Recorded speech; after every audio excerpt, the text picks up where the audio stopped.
जय श्री राधे, जय श्री राधे।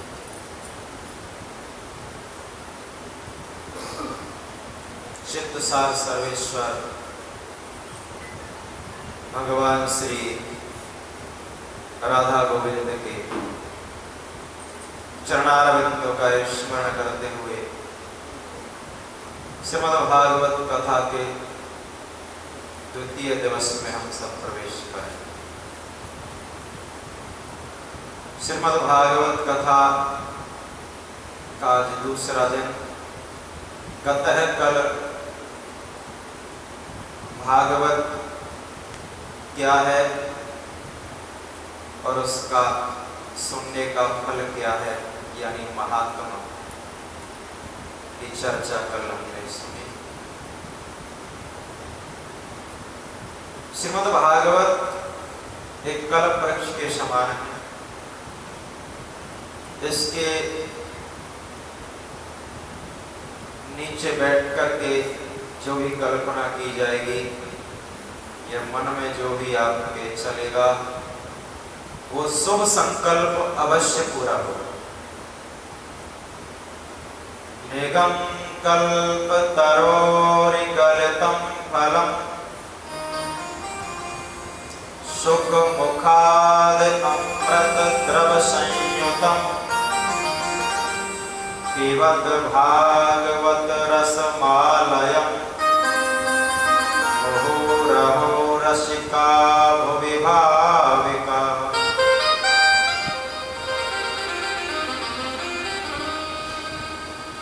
वेद रूपी कल्प वृक्ष का ये पका हुआ फल है।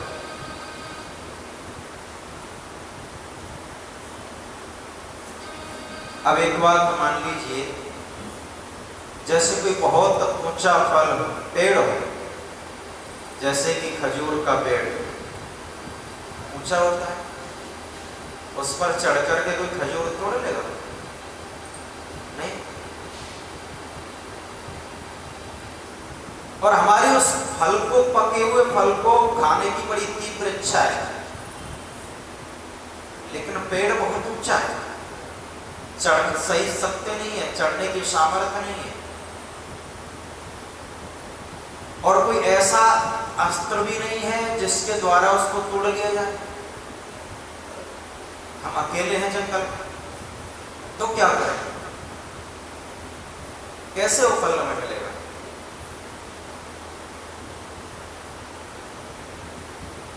हम प्रतीक्षा कर सकते हैं, इंतजार कर सकते हैं, उस वृक्ष के नीचे बैठ जाएं, झोली पसार करके।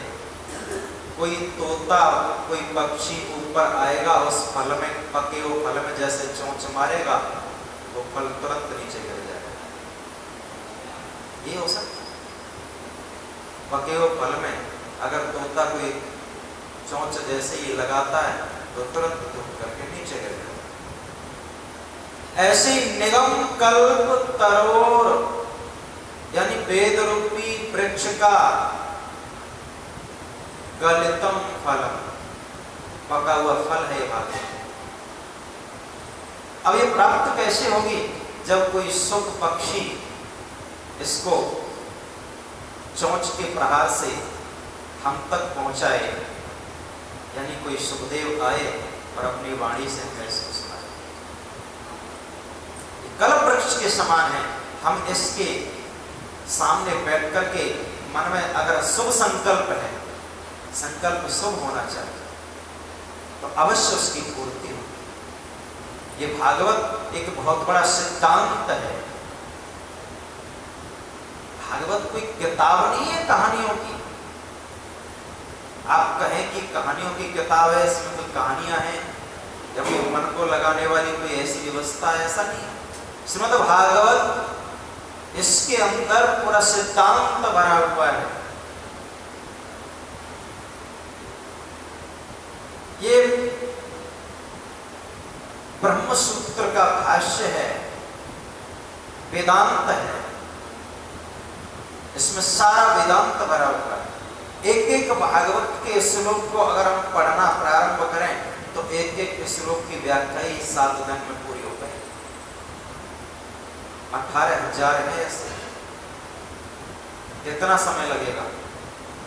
अगर एक्चुअल में भागवत सुननी है ना तो वर्षों बीत जाएंगे।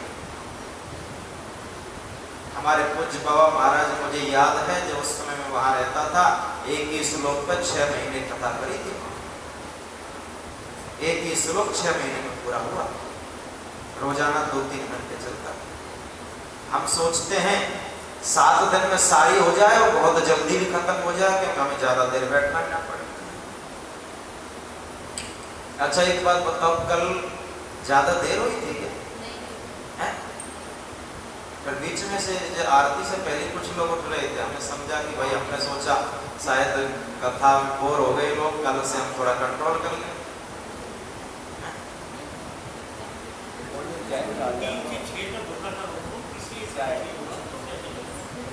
देखो क्या है, भागवत कोई मेरे हाथ में तो है नहीं, मैं इसको कहां तक ले जाऊं, कहां तक कहूं।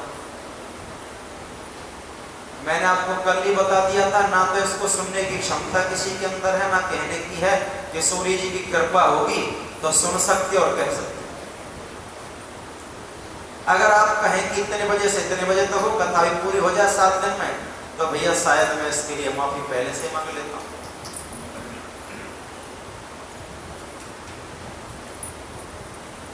फिर तो हम ऐसा करेंगे, प्रणाम करते हुए चलेंगे सब।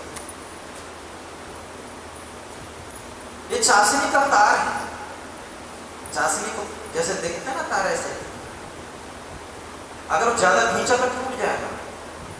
ऐसे ये ले चलती है। हमें ये नहीं पता जो हमारे सामने है उसमें से तो 2-4% ही बोला जाता है। हम आते तो हैं कि इसको थोड़ा शॉर्ट में करके कहेंगे, लेकिन यहाँ पता नहीं चलता। जब रस बनता है, उस प्रभु की कृपा होती है, तो पता नहीं चलता कैसा तार चाशनी का चलता रहता है। और अगर इसमें कोई बीच में उठ गया, व्यवधान हो गया, तो चाशनी के तार की तरह टूट जाएगा, फिर ले नहीं बन पाएगी। फिर तो हम कहेंगे चलो भैया आरती करो। इसमें तो जब ये देखा जाता है, सामने अगर सुनने वाले के मन में सुनता है और बड़े ध्यान से सुनता है, तो हमें कहने में इतना आनंद आएगा, मैं आपको बता नहीं सकता। और मैं कितनी भी आप प्रैक्टिस करके आऊं कि भाई मुझे इतने समय में इसको पूर्ण विराम करना है, तो ये मेरे हाथ में नहीं होगा। इसीलिए वैसे कोशिश हमारी रहती है कि समय से करें। कल आरती होकर के हम जब नीचे आए तो हमने घड़ी देखी, बिल्कुल 6:59। 7 भी पूरे हुए नहीं थे। मैंने कहा देर ना हुई, 6:30। तो वैसे टाइम पर्चे में 6:30 तो लिखा है, नहीं पर्चे में 6:30। ये तो बोर्ड में 2 से 6, लेकिन अब तो 3:30 से ज्यादा 4 बजने वाले। अब ये भी तो देखो आप आए कितने बजे हो।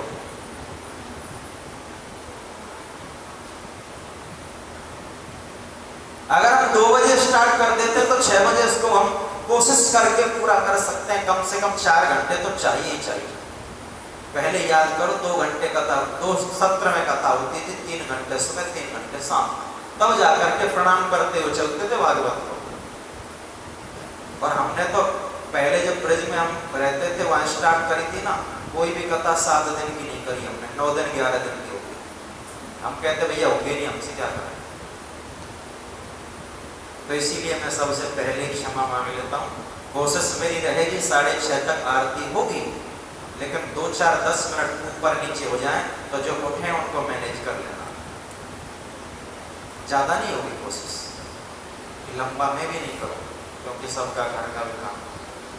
श्रीमद् भागवत एक वेदांत है, भाष्यम ब्रह्म सूत्राणाम, ये वेद का सार है।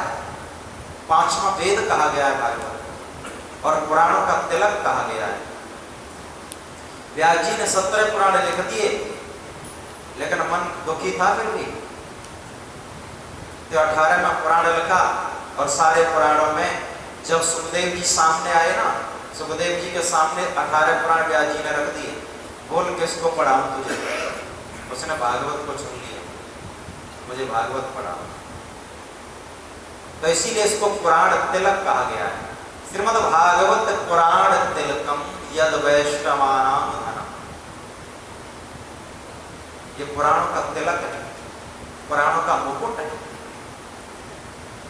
प्राणों में सर्वे प्रिय है, इसलिए श्रीमद्भागवत तिलक कहा गया है, वेदांत का सार है। और वर्तमान में सनातन धर्म में 4 ग्रंथ ज्यादा प्रचलित है, गीता, रामायण, महाभारत और भागवत। ये 4 ही ग्रंथ ज्यादा प्रचलित है सनातन धर्म में आज के समय। अगर ये 4 ग्रंथ भी व्यक्ति पढ़ लेता है तो जीवन की कोई भी ऐसी समस्या नहीं रहेगी जिसका समाधान आपको नहीं मिल पाएगा।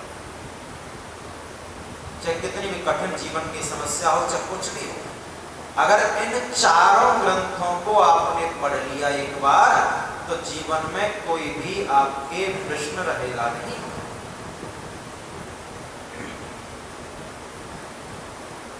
गीता उपनिषदों का सार है, गीता उपनिषद है, गीतोपनिषद कहा गया है, गीता उपनिषद है।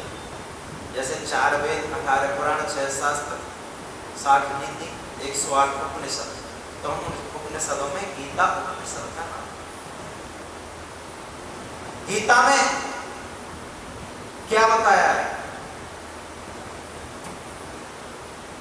विपरीत सिचुएशन अगर क्रिएट हो जाती है जीवन में तो क्या करना है, ये गीता सिखाती है। अगर विपरीत माहौल है तो क्या करना चाहिए? पांडवों के सामने विपरीत माहौल रहा पूरा समय, जो चाहते हो नहीं पाता, क्या करें? तो भगवान कृष्ण ने गीता में बताया कि इन डिफरेंट सिचुएशन अगर बन जाती है तो उसमें कैसे रहना है।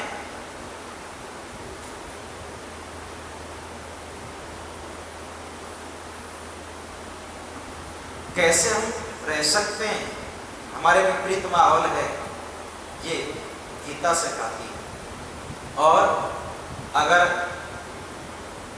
ऐसी सिचुएशन बन जाए जिसमें हमें कैसे रह, ये तो गीता करना क्या है, सॉरी मैं गलत बोल गया, गीता करना क्या है कि जैसे युद्ध भूमि में अर्जुन के सामने व्यथा बन गई, मैं किसको मारूं, क्यों मारूं?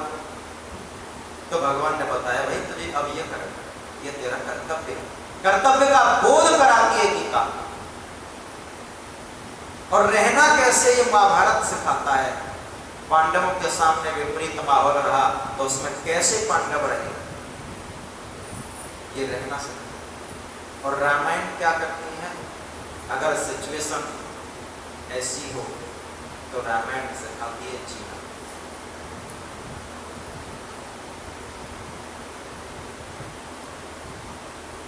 राम जी वनवास गए, लेकिन वनवास जाते समय भी उनके मन में ये नहीं था कि मेरे बाद में अंतर कलह बनी रहे अयोध्या में, या मेरे भाई दुखी रहे, या भरत जी को कोई दुख मिले। यानी इन डिफरेंट सिचुएशन में कैसे जीना है ये रामायण बताती है। और भागवत इन डिफरेंट सिचुएशन में कैसे मरना है। परीक्षित के सामने मरना, परीक्षित को साफ लग गया कि मरना है, क्या करो? तो भागवत ने बताया कि ये करो।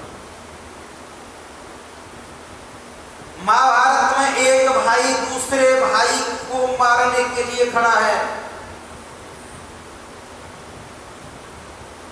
और रामायण में एक भाई दूसरे भाई के लिए मरने को खड़ा है। भरत जी कहता मैं बन जाऊंगा, तुम आ जाओ।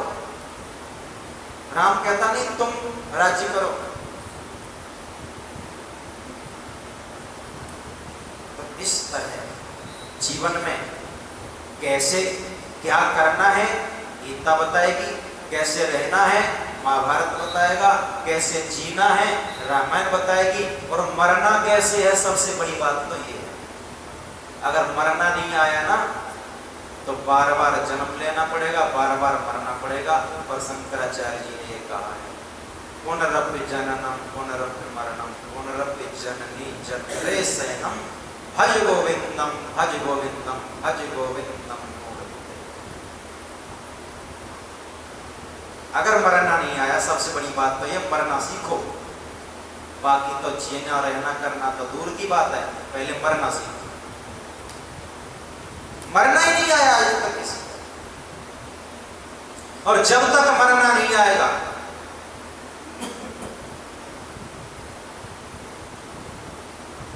तब तक बार बार आना रहेगा। न जाने किस किस योनियों में भटकना पड़ेगा, क्या क्या बनना पड़ेगा। बार बार आओगे, बार बार जाओगे, बार बार मरना जीना ये लगा रहेगा। इसीलिए भागवत कहती है भैया एक बार मरना सीख ले, तेरी छुट्टी, फिर नहीं मरना पड़ेगा।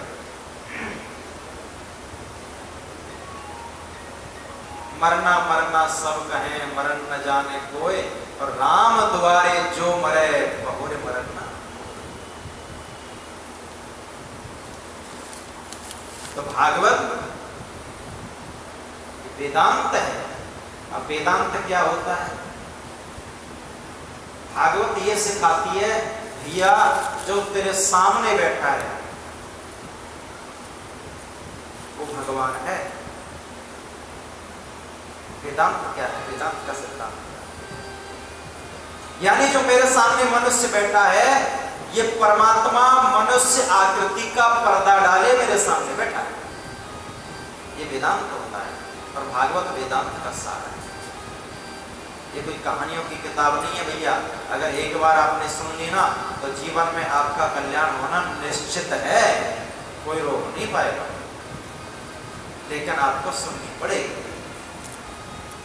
अब कहानी और कीर्तन भजन के लिए, नाचने के लिए नहीं आना, आना है अपने लिए आओ। ये तो अपने आप ले लगेगी तो अपने आप ही आपका पैर उठ जाएगा। भक्ति का जब अंदर प्राकट्य होता है तो भक्ति रुकती थोड़ी है।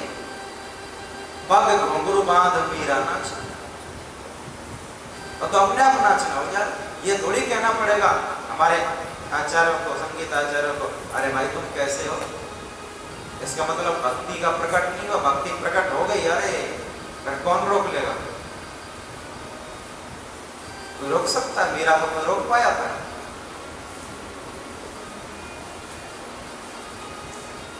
श्रीमद् भागवत